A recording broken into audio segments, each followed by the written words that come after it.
គេញនេះលែងមានម៉ែហើ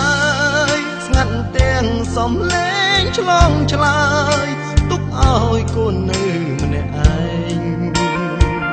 ទុកធ្លាប់មានម៉ែថ្ងៃនេះមានម្ដាយបាត់ពីកន្លែងរឹកនឹកឲ្យរឹកចំបែងប្រឡាញ់ត្រឹមក្តីស្រមៃ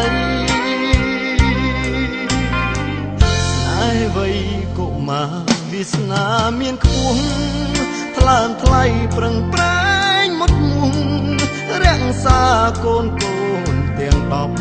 10ចេញចាំរស់រៀនឲ្យមានរស្មីរុងរឿងឥតខ្ចោះ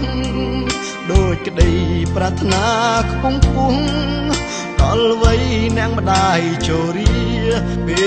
លកូនបែកចេញមានគ្រួសាររឹងរឹកឲ្យម៉ែកំព្រាម្នាក់ឯងនឹកគិតដល់កូនសពគ្រប់កន្លែងចិត្តម៉ែបារម្ភខ្លាចក្រែងរូបកូនលំបាំងរស់នៅពេលកូនធំកើនប្រសើរឧត្តមតែម៉ែបែរត្រូវបាញ់ចប់ត្រឡប់ឲ្យកូនកូនព្រីកូនសែនសោកស្ដាយតែសូមជូនពរ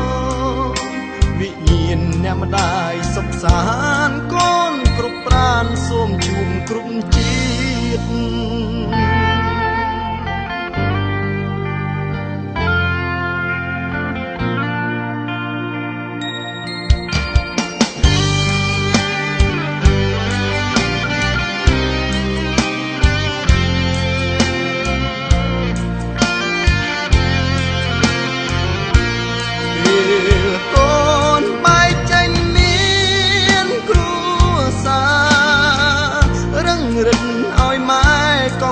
ម្នាក់ឯ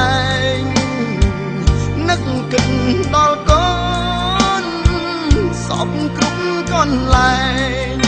ចិត្តម៉ែបារម្ភខ្លាចក្រែងរូបកូនលំបាំងរស់នៅពេលកូនថ្កុំកើនប្រសើរឧត្តមតែម៉ែបែរត្រូវបាញ់ចប់